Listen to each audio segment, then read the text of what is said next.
Student, good evening. कसे आहात? Okay, चांगले आहेत ना? उन्हात फिरायचं नाही, बरोबर की नाही? आणि आता सुट्ट्या लागलेल्या आहेत, त्यामुळे मी इंग्लिशचा एक, नंतर मॅथचा, सायन्सचा अशा प्रकारे अल्टरनेट व्हिडिओ देतो. त्या प्रकारे तुम्ही स्टडी करायचा. सायन्सच्या सायन्स वहीमध्ये लिहायचं आणि इंग्लिशचं इंग्लिशच्या वहीमध्ये लिहायचं आणि मॅथचं मॅथच्या वहीमध्ये, बरोबर की नाही? लग्न भरपूर होते मित्र, आता संपले. आता तुम्ही स्टडीला लागा थोडं थोडं, विशेष करून 10वी आणि 12वी. फॉर्म्युले, trigonometric functions, derivation, integration, sine square theta plus cos square theta, sine square theta is equal to cos square theta is equal to 1 minus sine square theta, 1 upon sine theta, 1 upon cos theta, 1 upon tan theta is equal to cot theta, 1 upon sine cosec theta, 1 upon cosec theta. असे फॉर्म्युले आपण ज्या ठिकाणी study करतो मित्र, त्या ठिकाणी एका फुलस्केप पेपरवर किंवा ड्रॉइंग पेजेसवर फुलस्केप त्याच्यावर लिहून ठेवायचं, म्हणजे ते जाता येता आपल्याला दिसतात, नाही का? काल आपण इंग्लिशचा टेन्स, फ्युचर टेन्स घेतला. आज आपण आकाशगंगा, देर आर मेनी प्लॅनेट्स, नाही का? 9 प्लॅनेट्स, बट स्टार्स. आकाशगंगेमध्ये भरपूर प्रमाणात स्टार्स आहेत. अंतरिक्षामध्ये जर आपण बघितलं तर ग्रॅव्हिटी म्हणजे तुम्हाला गुरुत्वीय आकर्षण दिसणार नाही, ग्रॅव्हिटी, बरोबर नाही? तर आज आपण सूर्य काय आहे, चंद्र काय आहे, अर्थ, नाही का, त्याच्याबद्दल आपण थोडंसं माहिती पाहणार आहोत. ते लिहून ठेवा. हा जो स्टडी ह्या 7वीला पण होता मित्र, 8वीला आहे आणि 9वीपासून 12वीपर्यंत आहे. आणि नंतर तर तुम्हाला MPSC परीक्षा देण्यासाठी UPSC मध्ये हे प्रश्न विचारले जातात. तर बघा, प्लॅनेट्स या ठिकाणी आकाशगंगा, तर देर are millions of stars in the sky. There are millions of stars in the sky. आकाशामध्ये लाखो काय आहे, तारे आहेत, तारे. आकाशामध्ये लाखो, मिलियन्स ऑफ स्टार्स, लाखो तारे आहेत. आकाशामध्ये लाखो तारे आहेत. देर are millions of stars in the sky. In, on, at तुम्हाला सांगितलेलं आहे. इन केव्हा, ऑन केव्हा, किंवा ॲट केव्हा. मागच्या याच्यामध्ये तुम्ही लिंकमध्ये गेलात तर तुम्हाला सर्व काही मिळेल.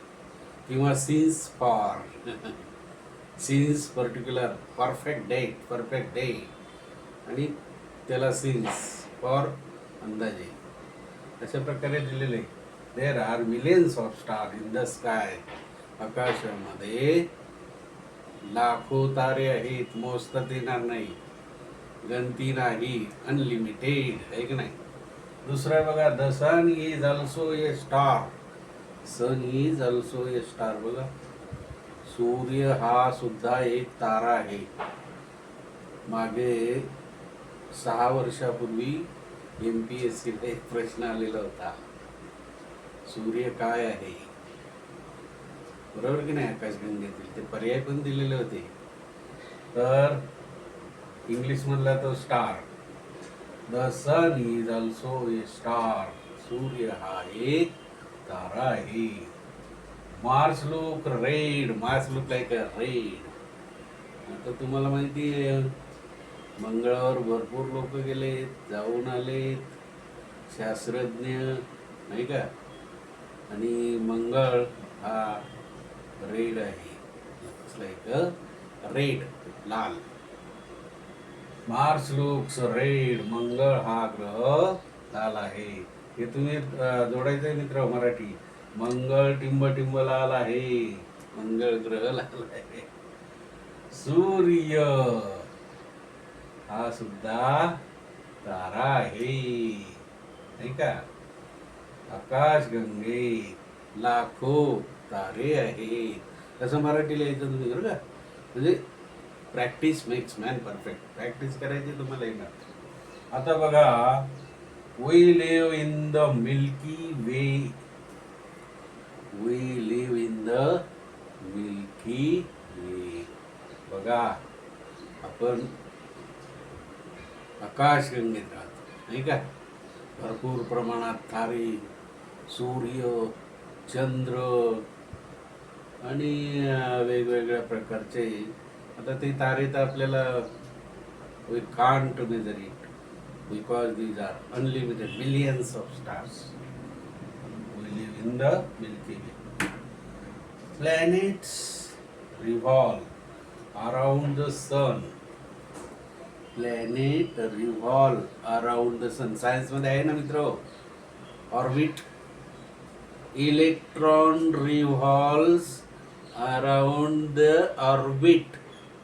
मग तो सोडियम असो, कॅल्शियम असो, किंवा हायड्रोजन असो, सल्फर असो, क्लोरीन असो. क्लोरीनचा ॲटॉमिक नंबर 17 होता की नाही? मग इलेक्ट्रॉन बाह्यतम कक्षेमध्ये काय होते? 7 होते ना, 2, 8, 7. आउटर मोस्ट कक्ष ऑर्बिटमध्ये 7 इलेक्ट्रॉन, म्हणजे 1 इलेक्ट्रॉन तो घेतो. म्हणजे these electron revolves around the orbit. तसंच हे इथं काय, प्लॅनेट्स रिव्हॉल्व अराउंड द सन. सूर्याभोवती ग्रह फिरतायत. काय फिरतायत? सूर्याभोवती ग्रह फिरतायत. The moon is earth satellite. Moon म्हणजे काय? चंद्र, बरोबर. चंद्र आणि सूर्य माहिती का नाही? मग चंद्र हा पृथ्वीचा कोणता ग्रह आहे? उपग्रह आहे. म्हणजे the moon is earth satellite. चंद्र हा पृथ्वीचा, इथं दिले बघा, तुम्ही मराठी लिहायचंय. चंद्र हा पृथ्वीचा उपग्रह आहे, बरोबर की नाही? Okay. There is no gravity in the space. अंतरिक्षामध्ये गुरुत्वाकर्षण नाही. आणि गुरुत्वाकर्षण आपल्याला स्पेसिफिक ग्रॅव्हिटी, नाही का? ग्रॅव्हिटेशनल ॲक्सेलरेशन, म्हणजे तिथं गुरुत्वाकर्षण नाही. जसं आपल्या पृथ्वीवर गुरुत्वाकर्षण आहे. कोणत्याही झाडाचं फळ खाली पृथ्वीवर पडतं, नाही का? कोणी नियम केला हा? Newton's law. बरोबर की नाही? Newton's first law. म्हणजे 3 नियम केले न्यूटनचे. फर्स्ट लॉ, सेकंड लॉ आणि थर्ड लॉ. मग आता इथे काय आहे? There is no gravity in the space. गुरुत्वाकर्षण नाही. कळलं आता? ग्रॅव्हिटी. अशा प्रकारे मित्रांनो, हा जो भाग आहे हा जनरल नॉलेजचा पण आहे. हा आकाशगंगेतील 8वीला 9वीला पण आहे, 12वी आणि स्टडीला येतो मित्रांनो. शेअर करा, लाईक करा आणि सबस्क्राईब करा मित्रांनो. स्टडी करा. Okay, bye. Thankful to you. आनंदी रहा मित्रांनो. धन्यवाद.